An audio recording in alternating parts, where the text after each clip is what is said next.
I was gradually being used as a tool to provide a service that I didn't consent to, that people didn't want, for the purpose of growing a business that I believe by design is harmful.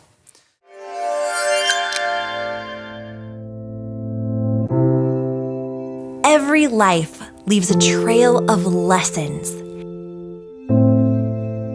Join me as we interview the most amazing people. The Conversation. Hey friends, it's Natalie again. We're back with Dr. Gunther. Dr. Julie Gunther and I met a few years ago. We've become really, really good friends, and I'm super excited for her to share her story. She has a lot of nuggets in her story, and buckle up. It's gonna be a good one. It's gonna be a good one.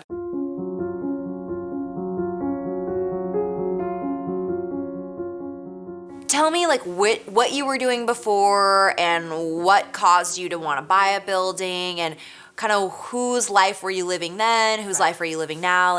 Explain that story to me. So I grew up in Boise. In hindsight, I didn't grow up with any sort of gender specificity. So I hunted, I fished, I did biathlons. So very active, very diverse interests, which were really supported by my family and my upbringing. Thought I wanted to be a fighter pilot, ended up getting into Harvard University because I thought it was a cool, we visited Boston, and I was like, oh, this place is pretty. Yeah. With no real awareness of the sort of professional significance of the Ivy League. Really? Yeah, none at all. None at all. It was just so I've always been someone who just works. love that. You're like, I'll go to Harvard, why not? Well, I applied to the Air Force. That was my first go. Applied to Harvard because we had visited Boston. Did not apply to Stanford, which was silly because I said it was too close to home and I really wanted to have an adventure. That was kind of the beginning of just multiple opportunities and a really circuitous path to where I am now that has led to a lot of self-discovery. I was raised, and I am in a family of engineers and scientists and people who are very linear and very thoughtful, and who are not necessarily super inspired by the arts, who look at things like switching jobs as more flaky. So the value system I grew up with was that you dig in, you commit, and that's who you are and that's what you do. Don't change ever. Right. And change is very uncomfortable for many of the people that I surround myself with. Change doesn't bug me at all. In fact, if something's not changing every day, or 10 things aren't changing, I get stressed or I feel bored.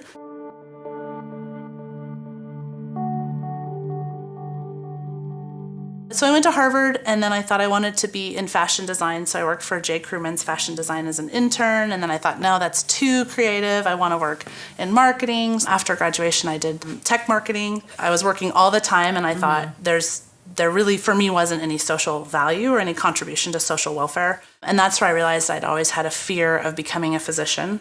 And my fear, I knew I could. I knew I could. You always had a fear of becoming a physician? Yeah. My dad will tell you that I would say I could do anything. I can land on the moon. I can fly a plane. I can go to Harvard. I can, lift 500 pounds. I could do all these things, but I had this real block around becoming a physician. And what was that caused by? Where did that come from? Intellectual intimidation, and also not being mature enough or experienced enough to realize that there's many, many, many ways to do something. Yeah. So my exposure to physicians had been very limited. A dear friend's mom was a practicing physician in town, and just a brilliant, amazing woman, but was really worked to death very early in her career. But I admired her a lot, but I didn't want her lifestyle. Right. And then the pre-med situation at Harvard was so competitive and intense, and it didn't replicate in any way anything I wanted for my life. So very early on I said, I'd love to be a doctor, but I think it would take too much away from the rest of my interests. Wow. And so, which is actually true, but so I graduated, realized I'm just someone who works really, really hard all the time at what I do. And if I'm going to apply myself to that level, I would like to apply it to something that's challenging for my lifespan, because I need that, but that also has some social welfare components. So went back to Vanderbilt, did all my pre-meds, applied to medical school, got into medical school at the University of Washington, went to residency in Indiana, and then came back here and worked as an employed physician.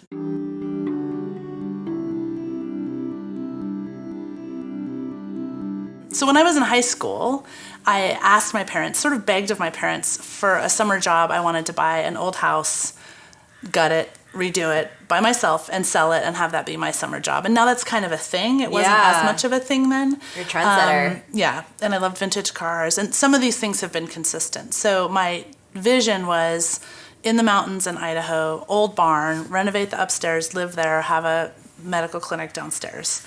And I allowed myself to be talked out of that as a potential reality. And then there were a number of other life circumstances that sort of made that not as realistic. Specifically, I met my husband, who's amazing, who had a great job that supported us. And at the time, working from home wasn't something people did. Yeah. So he would have had to give up his job. So long story short, I took a job as an employed doctor doing outpatient work, which meant I gave up obstetrics and a lot of surgical procedures, and kind of didn't give up, but transitioned out of the do everything old-fashioned country doctor style, because it's what made sense. But after 5 years of in a big system, right, there's a lot of people. It made sense for my life. Yeah. And my husband's family's from rural Ohio. His dad worked in the Chrysler factory his whole life. So what I took was a factory job, because if I could be a doctor from 9 to 5, then I could be a mom the rest of the time, and I would have 1 day a week off, and it just made sense on paper, right?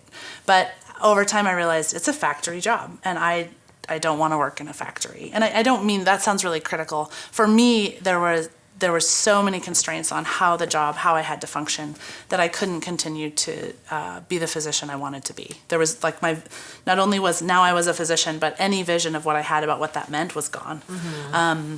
So all variety, which right, you said you seek variety, right, was variety and time. And the beauty of taking care of people is it's completely unpredictable. Right. And the other beauty of taking care of people is you can pretty much count on people not doing what's in their best interest most of the time. Yeah, and isn't that funny? Yeah, and if that frustrates you, you're going to hate being a physician, at least, or you're going to hate working with people. And if you take people's actions personally as someone who provides a service for people, you're going to be really disappointed, because it sounds pretty Pollyanna-ish, I guess, to say the beauty I find in taking care of people is they're so wildly imperfect, but within that there's always a path where you can open doors for people that maybe they can't see themselves.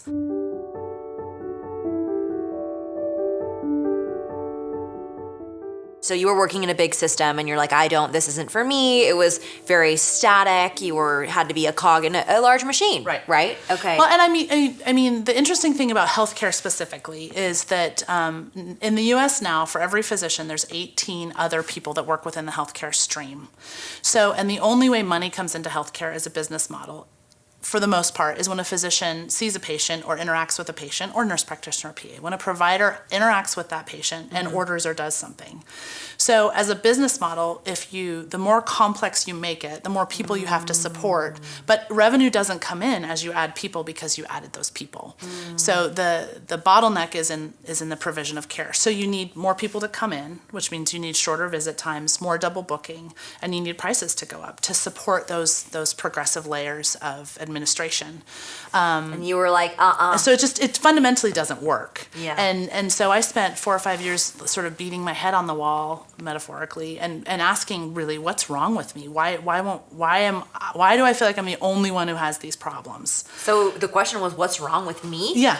Wow. Yeah. You were like, what's wrong with me? How come I can't be what's happier? wrong with me? Why am I I shared a practice with 5 other physicians who are amazing people who provided great care. But basically maybe personality-wise or the way they're wired, they basically could find a place of peace to provide high-quality care and still navigate what was required of them, the game, so to speak.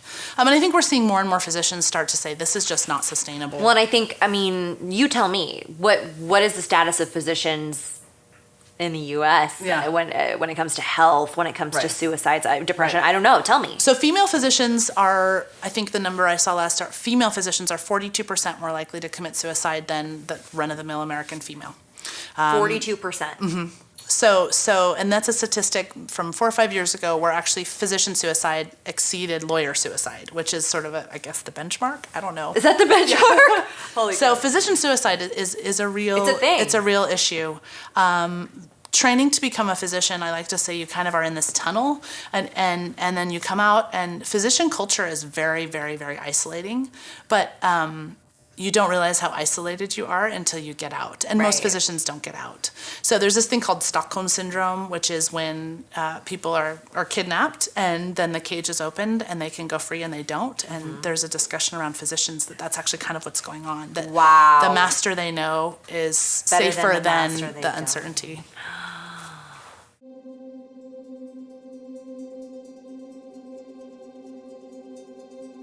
Now you're an entrepreneur. Yeah.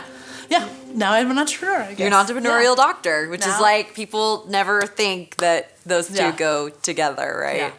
Yeah. That's amazing. So your journey really stemmed from questions. Well, it stemmed from feeling really uncomfortable. I was gradually being used as a tool to provide a service that I didn't consent to, that people didn't want, for the purpose of growing a business that I believe by design is harmful. So I would say I wanted to say, but it's unacceptable to say, I wanted to try to explain to my patients, I know my name's on the door, but I don't have any say. I can't, I know you called in last week and asked to see me, and I said I'm here for you, and you returned away.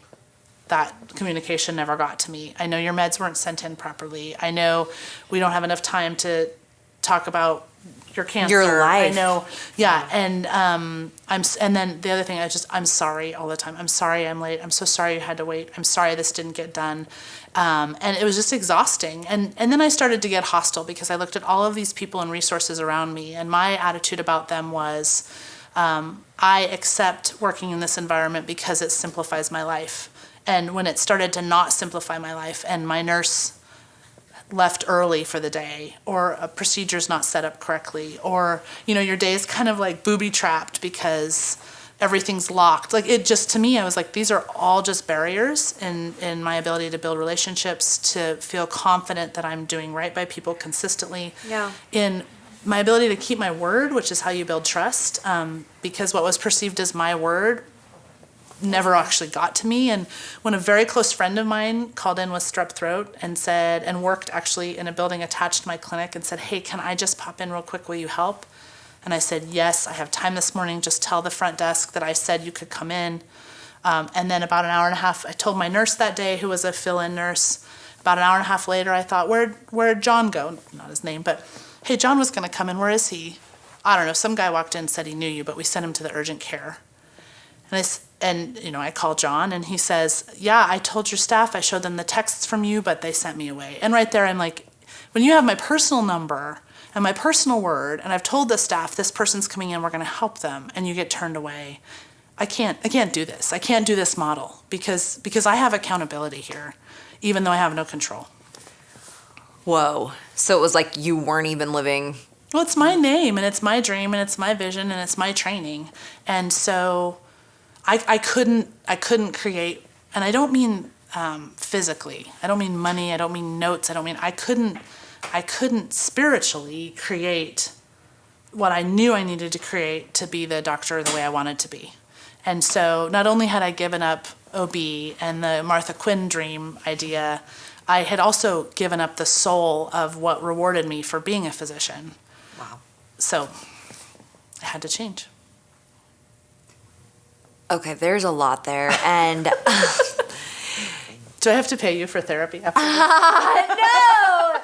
no, your story's beautiful. And the reason why it's so beautiful is because you woke up and you were like, and you had the courage to say no more. How can I go and just take care of people and be my own boss and not have, and how could I strip away every component that I don't believe contributes to the integrity of my profession or to the dignity of the patient relationship? And it's Or to brilliant. their overall outcome. Right, I mean, right. truly, And- at the end of the day, results. Yeah. So I never felt like insurance is the bad guy, or I didn't necessarily know what part was breaking my ability to do my job the way I wanted to. But I knew that I needed a frame shift. I knew I needed a pivot or a new model. And I never, ever, ever, maybe the takeaway from this whole blabbering is I never, ever, ever would have understood how much autonomy means to me. And I now get paid in autonomy. Money is good too, and we're working on that to the level that I would like, but dollar for dollar, is worth so much to me. And being able to, I guess, adjust with every patient and understand their needs. Freedom. And this patient situation needs an hour, and this patient needs to happen now, and just doing what I want to do the way I wanted to do it has been life-changing. And you helped me get there, because you helped me get the building to do it in. I mean, I'm sure maybe you've had a time in your life that you've spoken out against something that was challenging for you, or you just saw it didn't align with your values and your integrity. As always, the best conversations happen after the show in the comments. So please share your comments. Would love to know your experience. Did this ring any bells for you? Bring up any new topics, things you had never considered before. I know for me, my mind, thank you, because I was just like, what an awesome chat. I was so grateful to be able to sit down with Dr. Gunther and hear about her story. She's so inspiring, and I'll never forget when we met just looking for her first building to build out literally her dream. We had so much amazing content that we decided to do a part 2. So stay tuned for next week, where Dr. Gunther and I delve into what is your legacy. She answers the question beautifully, and I cannot wait for you guys to see the episode. Talk to you soon. Bye.